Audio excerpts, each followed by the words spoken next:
see an affidavit of military, active military, but I do see a highlight here that the person says they're military. Could you tell me if that was from a phone call or how that was on October 22nd?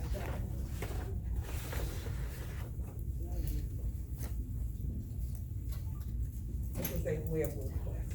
Oh, pardon? A web request? Okay, a web request on October 22nd, wherein they indicated that they were in the military, is that it? When they went through doing all of the, questions and requesting, that's what they said, Okay. yes. So this person said on the web that they were a active duty military person and were or a spouse. They could say they were a spouse, right, Ms. Hall? They could have said they were a spouse. The first checkbox is for active duty, the second checkbox is for dependent, military dependents. They said they were military. Okay. Where's that form, like on that first one where they sign off? Yeah, but they did this on the web, so there's not one, right? Okay.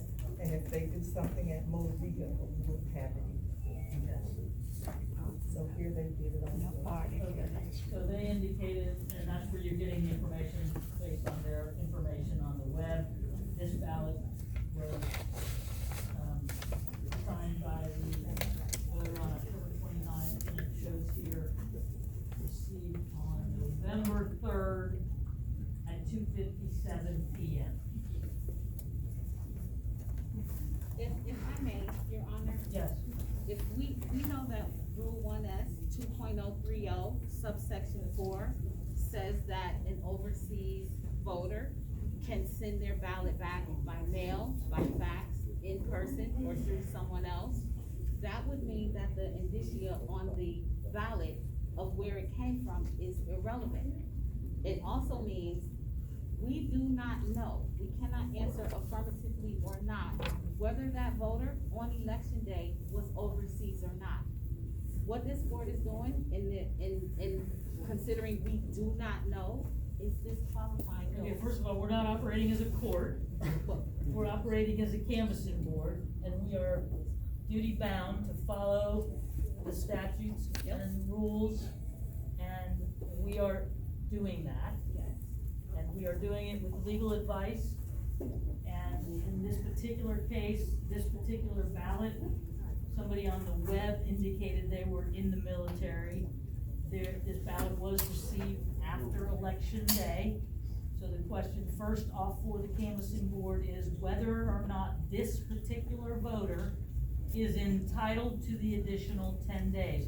The only way that happens is if this canvassing board determines by a majority vote that this person was outside of the United States and on active duty military. So, And how do we determine whether they were overseas on election day? they tell you. We can also start, Judge, if I may ask, I'm sorry, Rashad, I'll cut you off. The ones that were already approved, they were postmarked from out of the country, they indicated that, and it was clear to the canvassing board. Where was that ballot sent? Let's start with that. Where was that ballot sent to? Fine. If we can inquire about that. Sent to, Yeah, where was the ballot mailed? There should be an address that the voter requested when they made their vote by mail request. That's probably a good starting point for us, I think. No, because the statute says that where were they on the day of election? Well, the statute first says that okay, so Ms. Hall, are you able to say where this was mailed to, because it looks like a Tamarack address on. Miramar, Tamarack.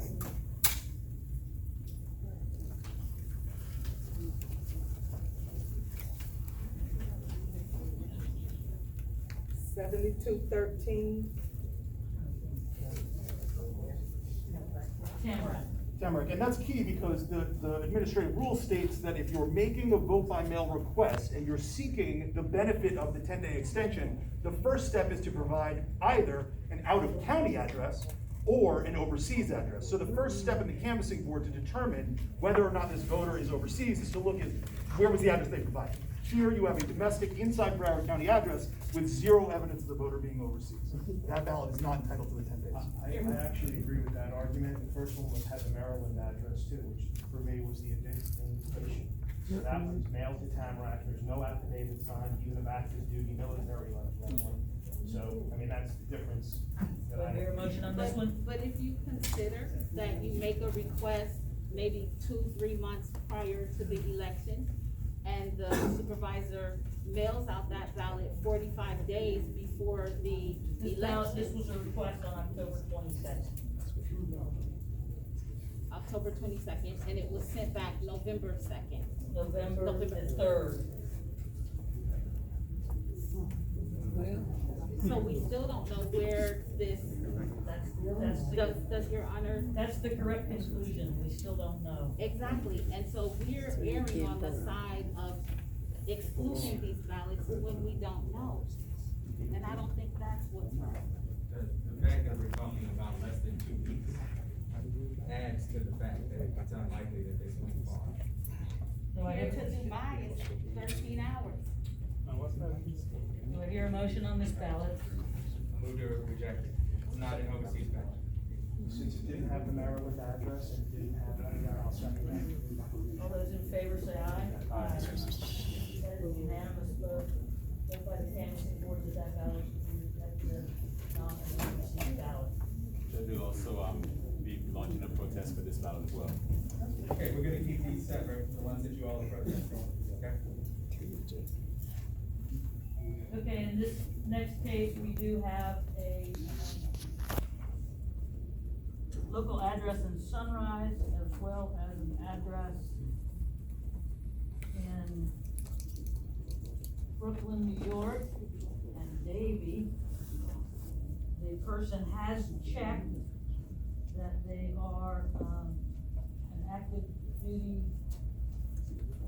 Armed Services and or Merchant member, and that is signed on October the 18th, 2016. There does not appear to be any notes in the You said supervisor's notes with 2016? regard to what, pardon? You said 2016? October 18th, 2015. Yes. That's the date of the signature on the affidavit indicating active duty military. Okay. There are no notes that indicate any overseas service. The ballot was signed on September 27th, 2021. It was received in the supervisor's office on November the 8th at 10:27 in the morning. Where was the original outgoing ballot mailed to, Brooklyn, New York? Oh, are you able to tell me where I can find it so I don't have to?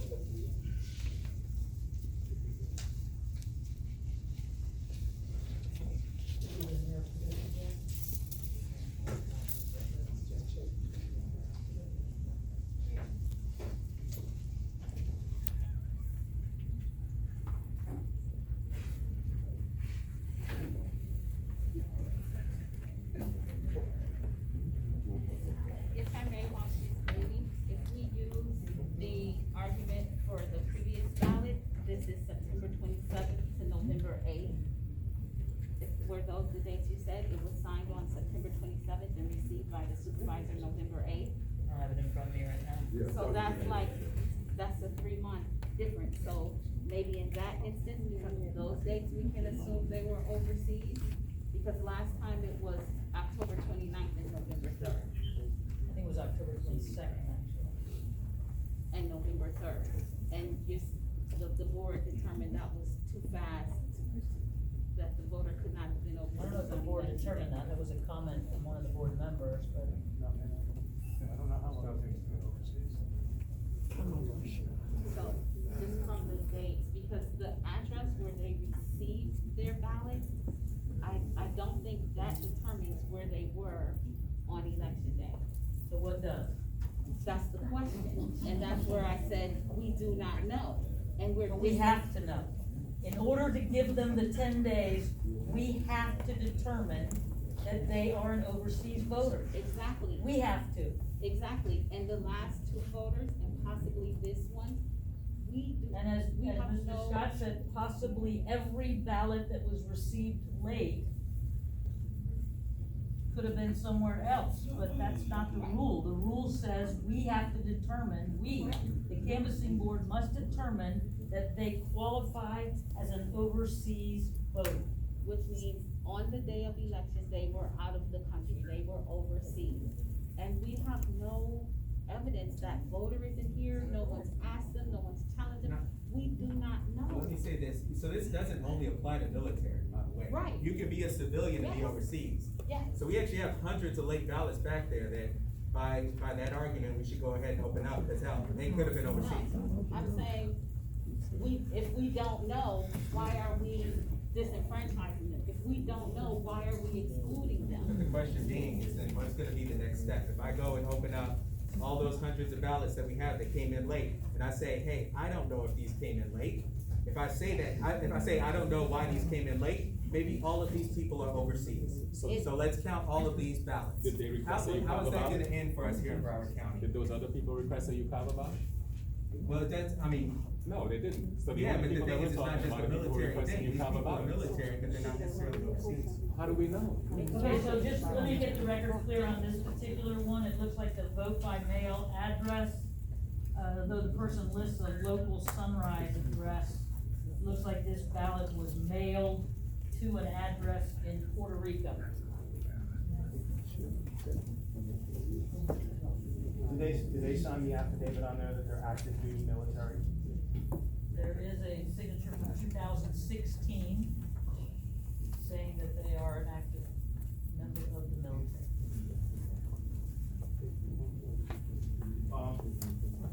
And what was the law on the Puerto Rico? Puerto Rico is part of the United States. I know that, but what was there any distinction? It is specifically not deemed to be overseas within the meaning of the statute. It's within the That's what I thought I jurisdiction of the heard you United say. States. Okay, I didn't wanna assume anything. So do I have a motion on this particular ballot? By law, this ballot is not an overseas voter, I'm going to reject. I would say that an active duty military person requested a ballot that was sent to Puerto Rico, that was mailed back on September 29th. I'm not gonna disenfranchise that active duty military person. So let a federal judge tell me that this military ballot doesn't count. I'm gonna vote. I second the motion. All those in favor of your motion? Oh, okay. I second the motion that this is not a overseas voter. All those in favor say aye. Aye. Opposed.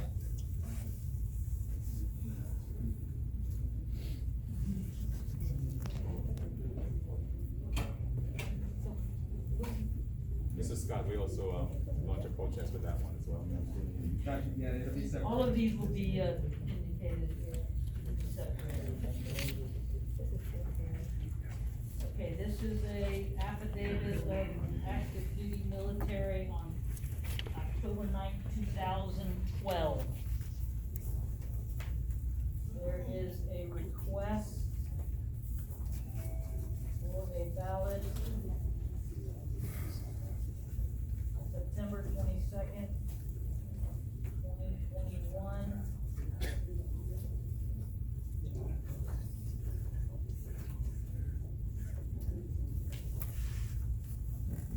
To an address, I'm sorry to bother you, Ms. Hall, but I just need the record to be clear on this one as well.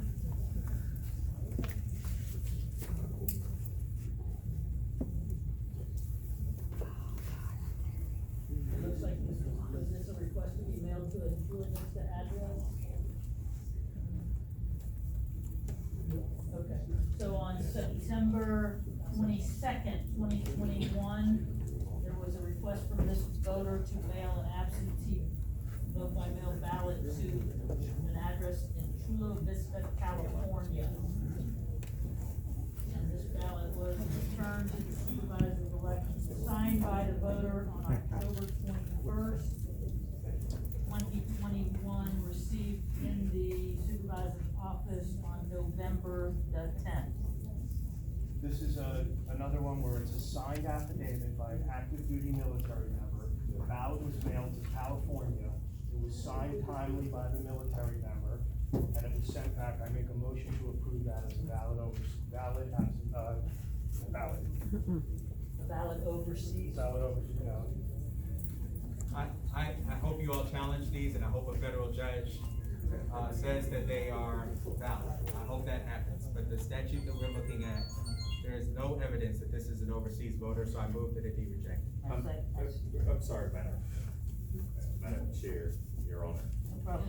Yeah, I keep hearing it ringing in my head, and my difficulty is the standard we're using is there is no evidence that they have proven they're overseas. I think your standard should be there is no evidence that it is not. I know you think that, but the law, I'm very clear what you think. Good, okay. I'm not sure that the law agrees with you, and I think that's what Mr. Scott's saying, and that's what I'm saying. I think Mr. Union disagrees with us, perhaps. However, the statute, I believe, is very clear that we have got to be able to determine not just that they're military. That's clear from the affidavit. I accept Agreed. the affidavit. Agreed. I think Mr. Scott accepts the military affidavit. Mr. Udine definitely accepts it. The Agreed. next question is, for the benefit of that 10 days, I feel like I'm repeating myself, I don't mean to be. No. Do we have any evidence or suggestion that they are outside of the United States, which the law requires for us to consider it an overseas ballot, which would give them the benefit of that 10 days? Exactly. So we look to any indicia that this individual is overseas And at what the time. indicia do you have in this case? The indicia is we have a military service member whose residence, whose permanent address is here in Florida. Correct. They have requested A ballot to California. exactly. Do you have any evidence to suggest they're not stationed in California? And that, Your Honor, is my slight divergence with you. I think the question should be, do we have any evidence to suggest that they're not overseas even from that base? That's my I think question. the good thing is we completely understand each other.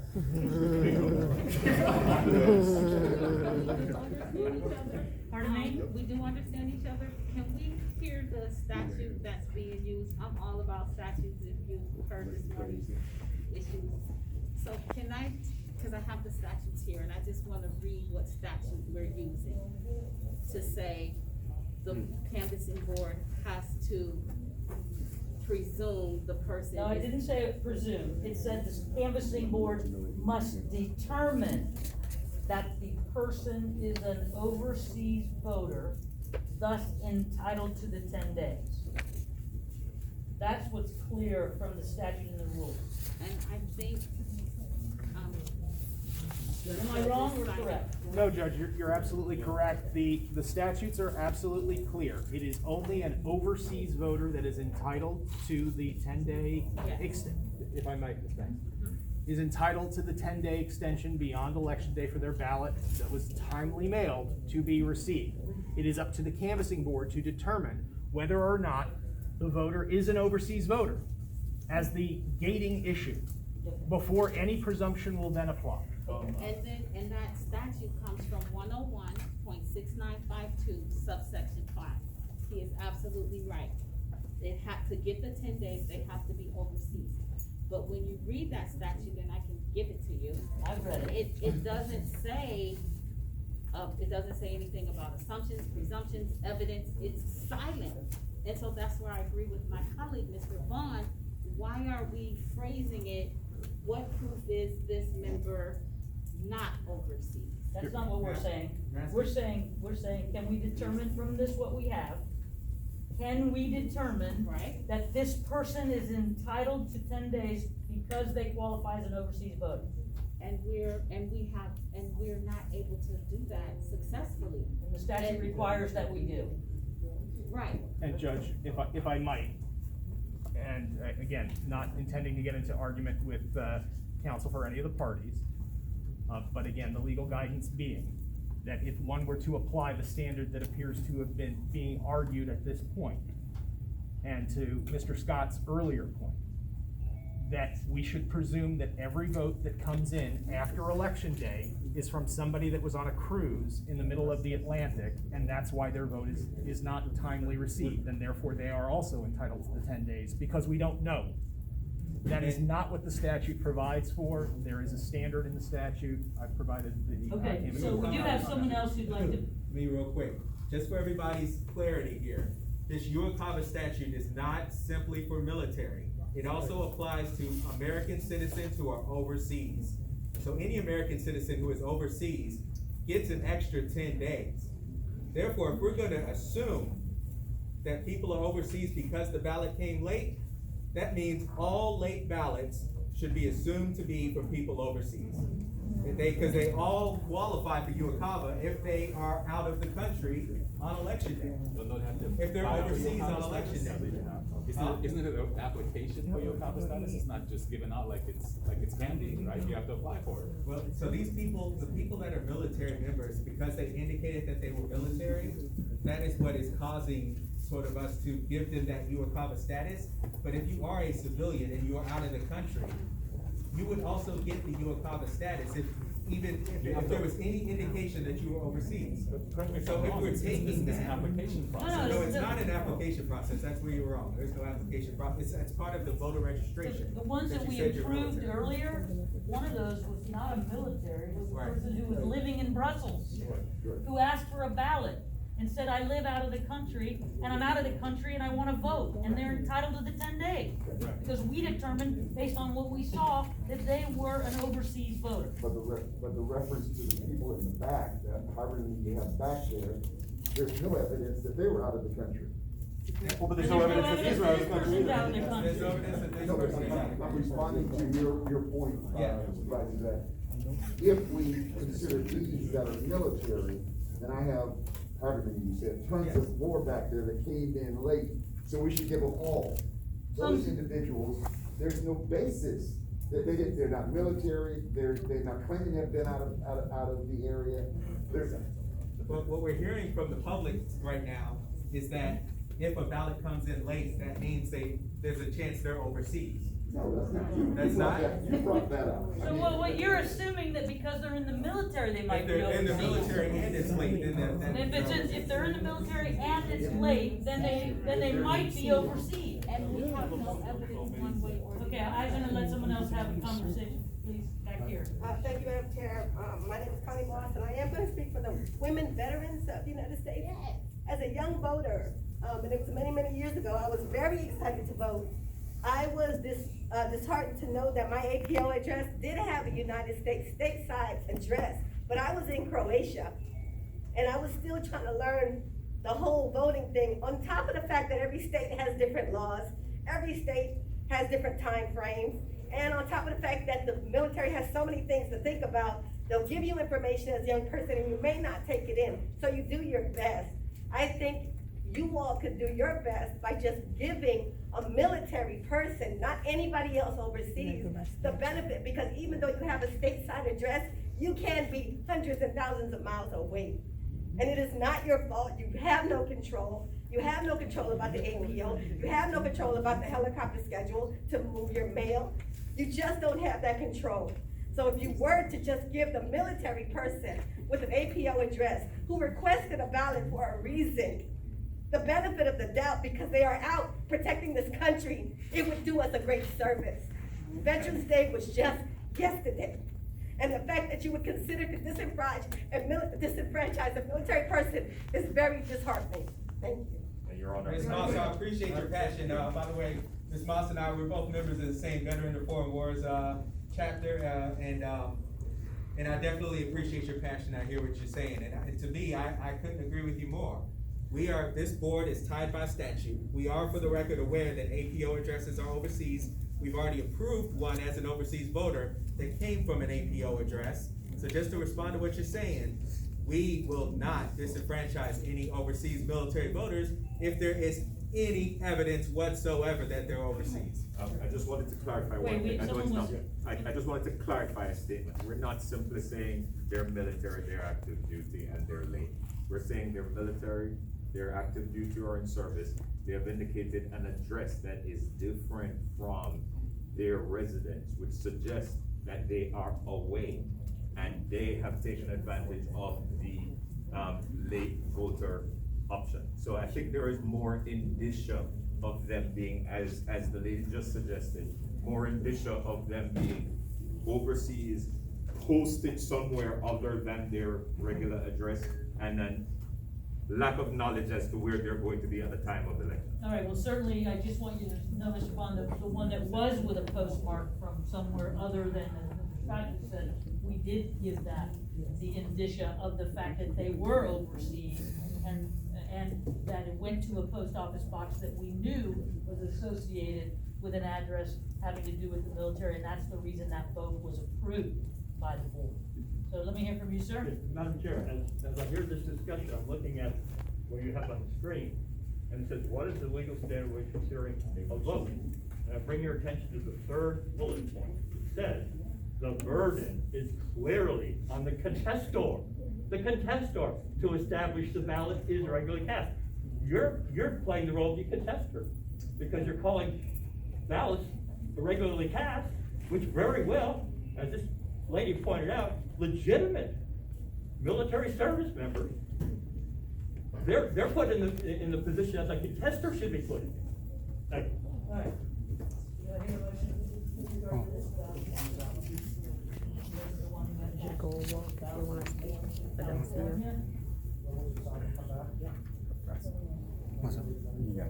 Yeah, of course I got something to say. Question? Yeah. Question, Judge.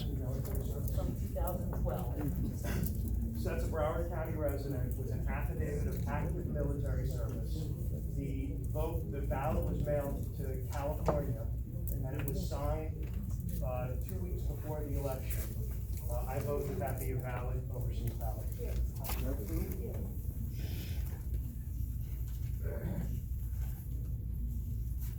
Judge.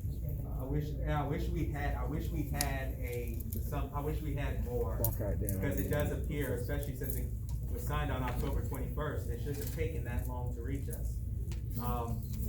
But this will not pass, in my opinion, this will not pass judicial review. It will not make Broward County look good that we're approving late illegal ballots, and that's why I have to vote to reject it. I move that we reject this ballot because it is not, there is no indication that it is an overseas voter. And I second that motion. All those in favor say aye. Do we have a standing protest for these, or do we have to make it each? I'll note your objection to each of these for the record, and we're gonna set these aside so that they will be subject to review. Thank you, ma'am. Oh, okay. I'm sorry, I didn't want to keep saying it, Judge. No, I said we'll note your We do objection. launch a protest to this ballot as well. Understood. Okay, so on this particular case, the voter has an address in Tamarack as well as a mailing address in Maryland. The voter signed an affidavit of active duty uniform service merchant marine on February 29th, 2012.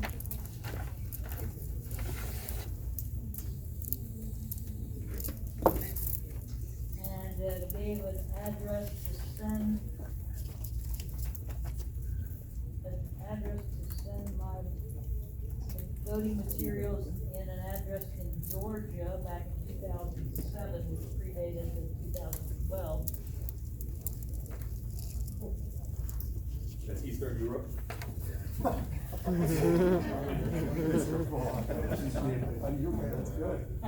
That's good. First it was 2007 in Georgia, then it was 2012, an active duty military affidavit, and then the address was, there's a local address in Tamarack and an address in Maryland. There's also a previous mailing address in Pembroke Pines. And this ballot was signed by the voter on October 24th, 2021, received in the Supervisor number 4. So, I'm just gonna say again, and every year when it's election time, we sit in Broward County and we come up with different places to put drop boxes for people to drop their ballots off. Everyone comes, we need more drop boxes here. We need to do everything that we can to count every validly correct ballot. We go into the prisons and we make sure prisoners are given the opportunity to vote. I don't really care about the person that's overseas, that's out on a cruise. This is an active military ballot with a Tamarack address that then is being mailed to Maryland, or the other one was Georgia where there's bases. This is a person on a military base, and then I'm not disenfranchising a military member. I vote that be approved. Yeah, so, the fact that you're on a military base, if the military base is in the United States, the law does not provide for you to have an extra 10 days. I move that this is not an overseas ballot, and therefore it should not be counted. All those in favor say aye. Aye. Same objection will be noted for the record, and that ballot will be held aside.